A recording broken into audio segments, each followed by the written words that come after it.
everyone, I'm Chris Brown here with another Fast Forward. Welcome back to the Chris Cave. It's nighttime. I've got the lava lamp fired up in the background. I'm ready to rock. So today I want to dig into a question I've been thinking a lot about lately, and I know it's on your minds as well. How will artificial intelligence or AI change fleet operations? And could it actually shrink or grow the size of fleets?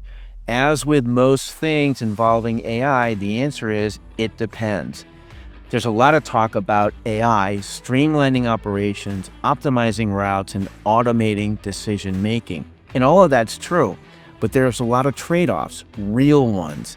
Depending on how it's implemented, AI could either reduce the need for vehicles or create new demands that actually expand fleet operations. Let's break it down. Let's start with the limit side. First, we've got efficiency gains. AI-driven telematics and fleet platforms are getting really good at optimizing routing, dispatching, and vehicle utilization. We've known that for a while now.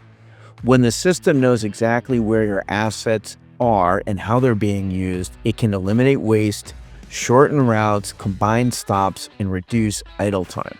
That means fewer vehicles can handle the same workload. No need to add units if AI helps you squeeze more out of what you already have. Then there's predictive maintenance.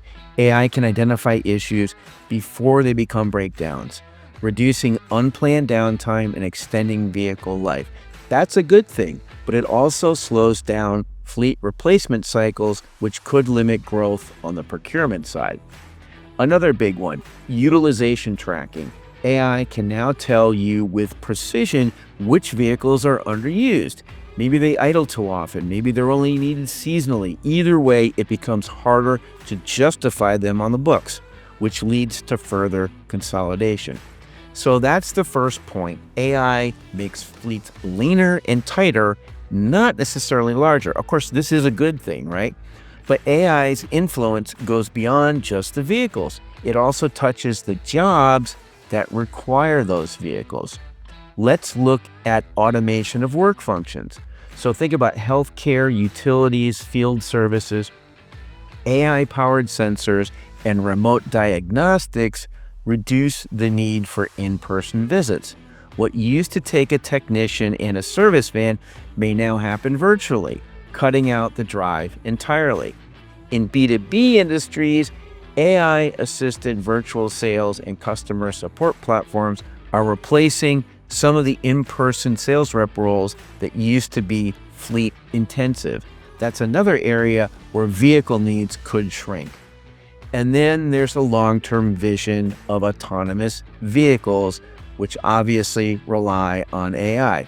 While we're not there yet, the theory goes that fleets could someday be replaced by shared, on-demand autonomous vehicle networks outsourced to third-party operators that would eliminate the need for companies to own and manage their vehicles at all. So yes, the case can be made that AI may compress the size of many fleets. All right, now let's flip it around, because there's a strong case that AI will also drive the need for more vehicles, not fewer. Here's why. AI is enabling a new wave of growth in field services. Think about telecom, renewable energy, data centers, and cloud infrastructure. These sectors are exploding thanks to AI, but they all require real-world build-out and support. Technicians, engineers, and maintenance crews still have to show up in person, and they need vehicles to get there. That's growth fueled by AI, but needs to be delivered by humans in vans, trucks, and service units. AI is also powering new mobile business models. Think about personalized medicine, mobile diagnostics, on-demand home services. These are becoming more viable because AI can process real-time data and dispatch resources intelligently, but they still rely on someone driving a vehicle to deliver the service. Then there's the flip side of managing autonomous vehicles. Even if a vehicle doesn't have a driver, it still needs oversight. Routing decisions, maintenance scheduling, remote diagnostics, safety compliance, that still happens just on the back end, and it needs humans.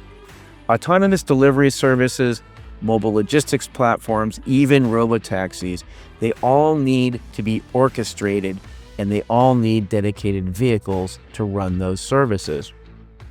Think about it. Without driver downtime, autonomous vehicles may run longer hours and require more frequent service.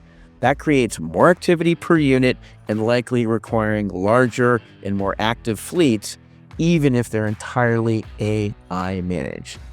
Okay, here's the last part. I'm calling it my wildcard thesis, what all of this means for the people running these fleets. So it's tempting to look at AI as a fleet manager's dream. So an assistant that handles the grunt work, right? Scheduling, compliance, reporting, can process mountains of data instantly. So yes, a single fleet manager could now theoretically oversee hundreds, even thousands of vehicles. But here's the other side of the story. That same AI assistant becomes a justification for a company to cut headcount. What used to be a team of 2 or 3 managing a 500-unit fleet might now be one person, or one person running 1,000 vehicles alone, with AI as their help. The problem is, AI still needs supervision. It needs training, context, and constant oversight. So if a predictive maintenance tool misfires or an automated compliance alert causes a ripple effect, it's the fleet manager, you guys, not the AI, who has to clean it up. So yes, AI may expand your capabilities, but it can also increase your stress, your risk exposure, and the pressure you're under, especially when something breaks and you're the only one there to fix it. So will AI limit fleet growth or expand it? The answer is both. It depends on the sector, the strategy, and how well the tools are implemented. But here's the truth. AI is not going to run your fleet for you. It's going to change how you run it and how much support you have while doing it. The question will be, are we setting up fleet managers with the right tools for success when it comes to AI? Well, hey, we'll just have to see. I'm Chris Brown. Thanks for watching Fast Forward, and I'll see you next time.